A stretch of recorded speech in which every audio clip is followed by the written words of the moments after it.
Hello everyone. Welcome to another Tea and Overtones. And today we're going to brew one of my favorite teas, Great Green Monkey King.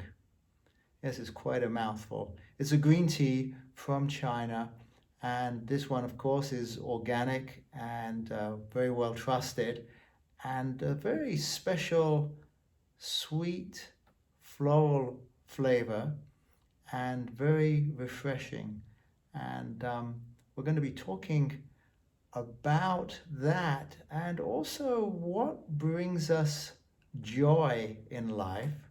A very popular subject these days with Marie Kondo, and even going a little bit deeper than that into a concept that is really important in tea and in life. Ichigo, Ichi, and we'll be talking about that. But first, let's talk about Great Green Monkey King, this green tea that has a very flat aspect to it.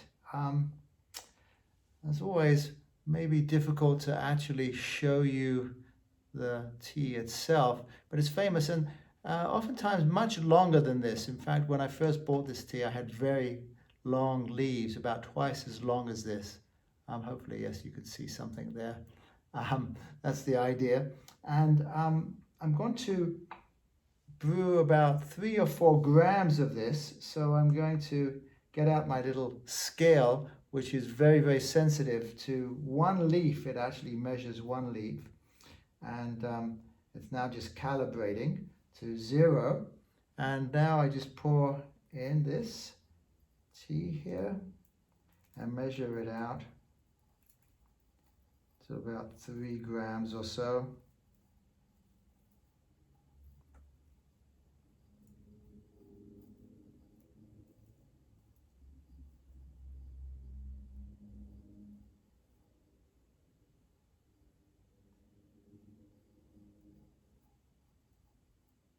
There's a certain joy in doing this, by the way.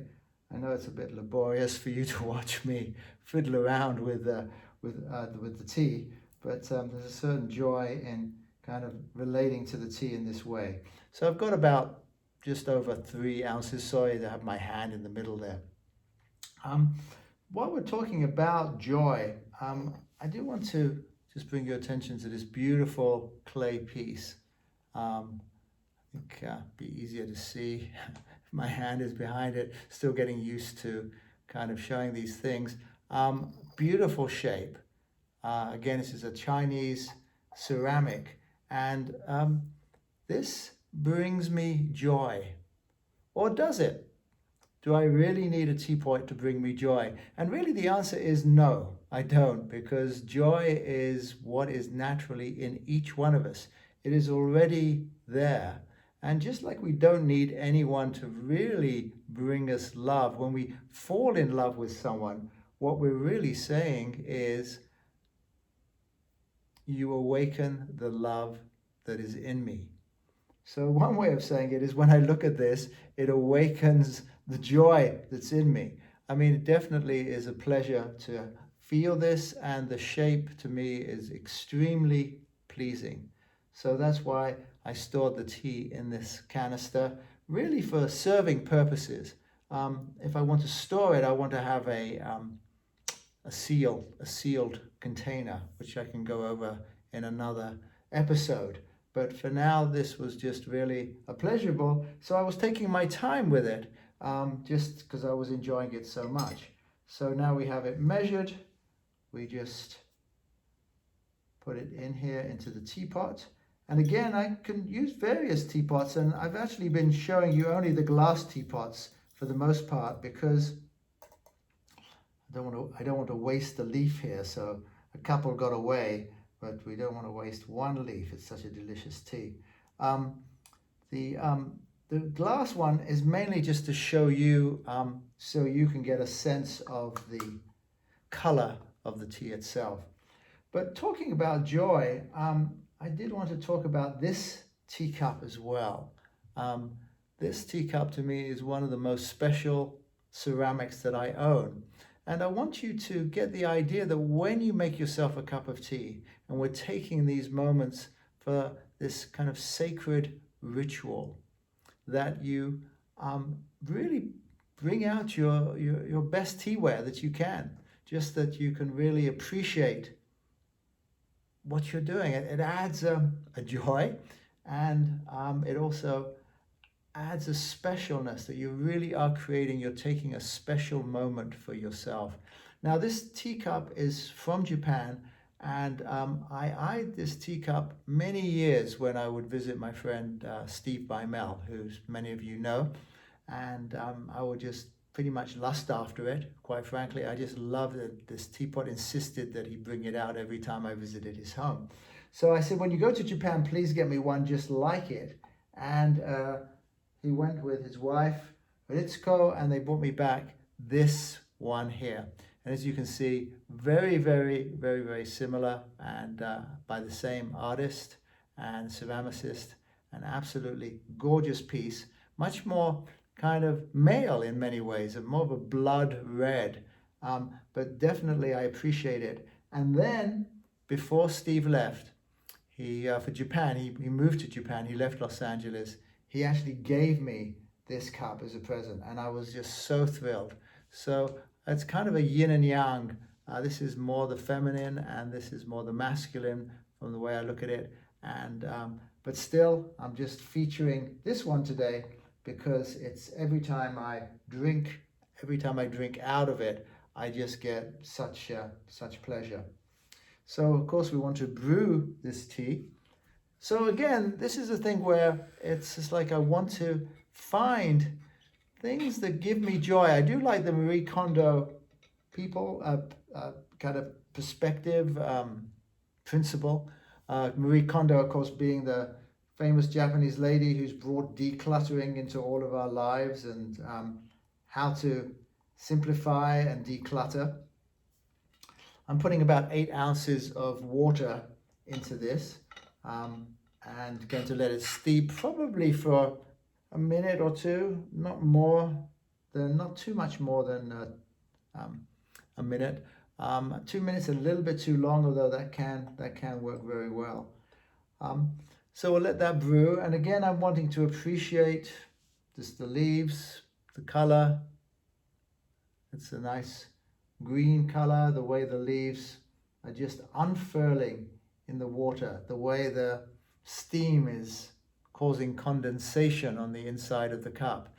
All of those things are to be appreciated, as is this display here. Again, my wife doing this amazing job, finding flowers that I never knew that we had and putting it into this tiny little vase here. But all of these are just very freshly picked.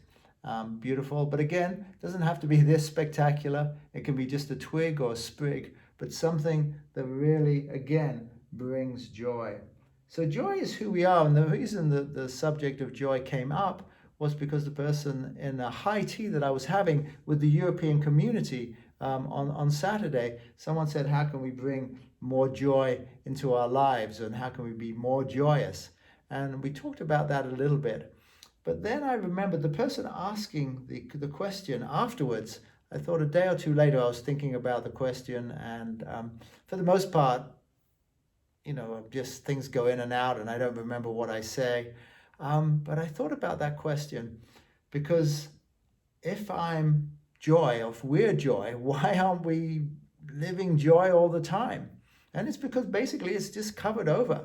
Much like if you had a jewel, a diamond, let's say, and you put it in mud, it doesn't affect the jewel. The jewel is still the jewel. It's just covered in mud. It's not radiating. It's not getting an opportunity to show its beauty. It's covered over. And a lot of times we're like that. Or we could look at ourselves as a diamond in the rough, not quite polished enough yet. So our life is a process of polishing that diamond, and we need to bring that joy out more. I think it's time to pour the tea. I think you can see me doing that.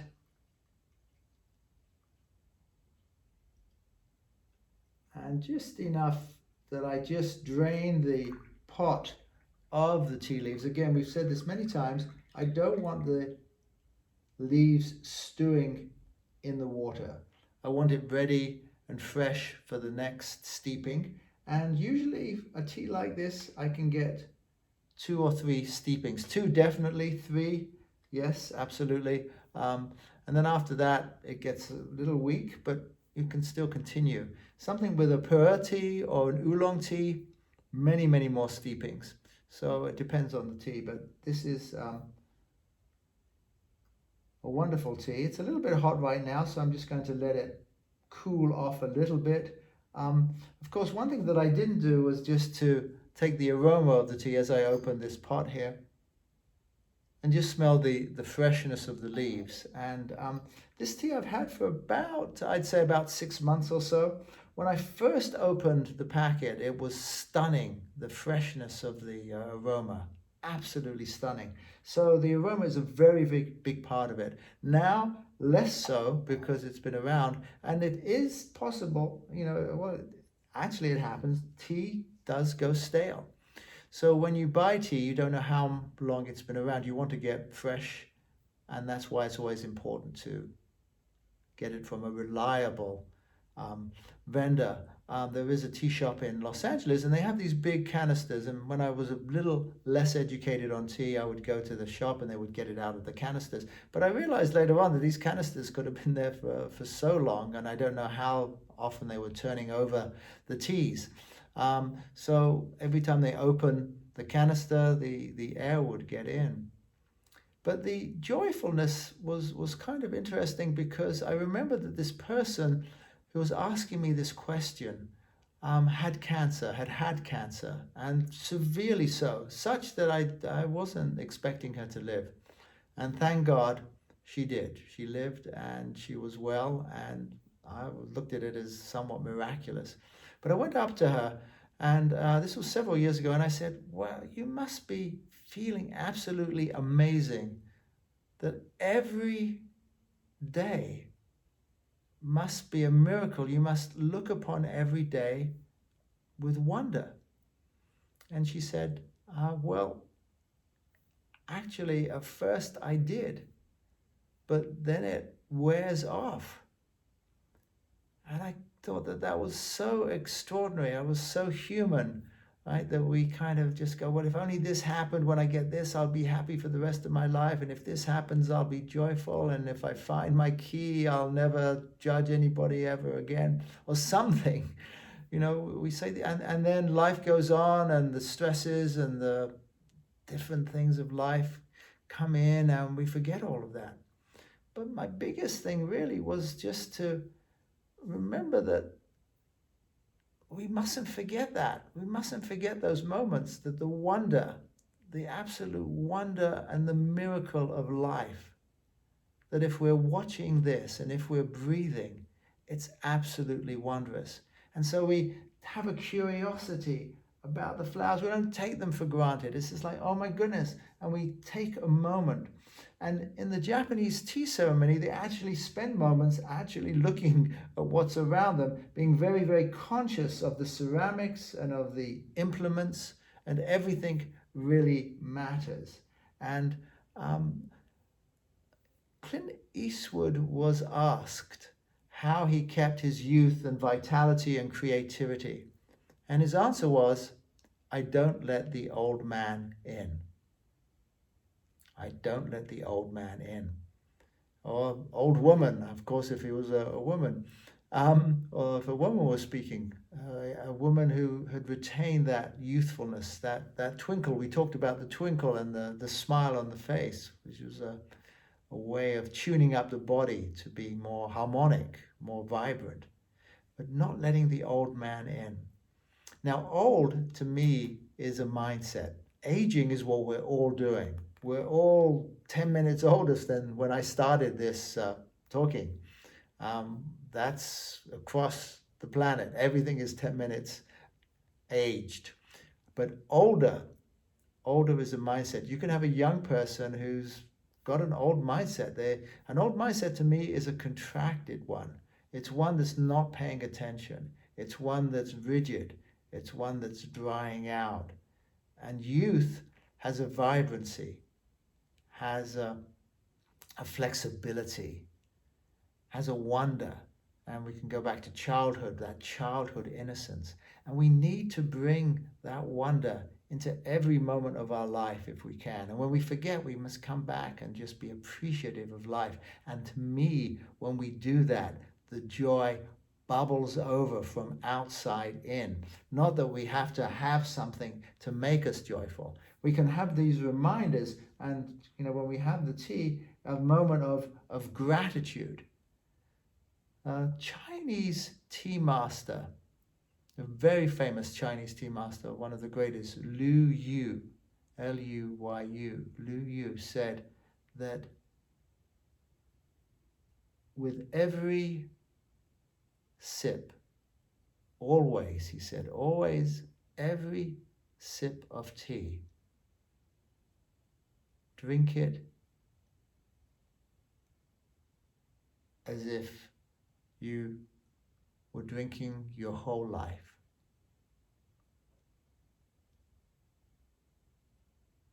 That this is life, this one sip, every sip.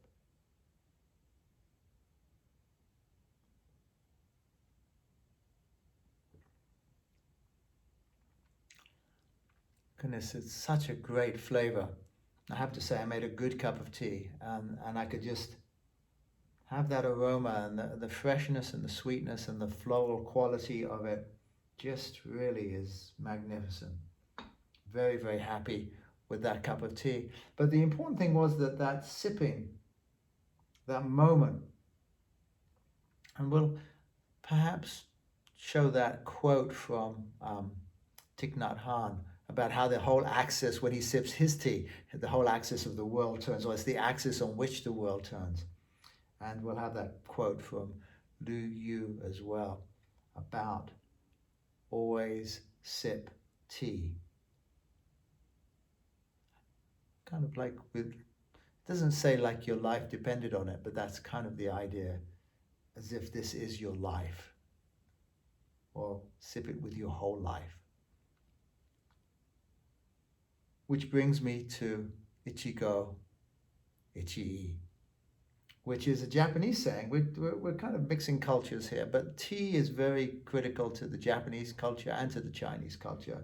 They approach it a little differently. We've had some Chinese teas, and I'll be featuring some Japanese teas. Well, we actually did the matcha, but we'll have other ones as well. Ichigo Ichii, very important concept in tea and also in life. One time, one meeting. Ichigo Ichii, one time, one meeting. That's what the literal translation is. But what it means is that this is the only moment there will ever be. This tea, this moment,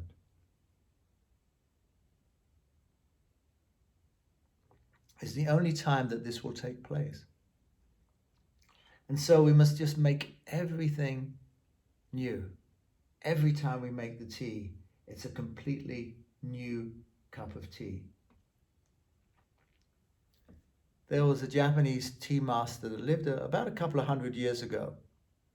He was actually a daimyo, a feudal lord, but also a great tea master, and actually was an advisor to the shogun. And his life was under threat constantly. And he was the one that coined this phrase, Ichigo Ichii, because every tea was literally the possibility that it may be his last. I mean, it's a very, very important way to live life. It's nothing morbid about it at all. It's just saying that this is it, that this moment is it. And when we have these beautiful plants, beautiful flowers, when we have these beautiful ceramics, and we have a high quality tea that we prize, and we take a moment to really take it in.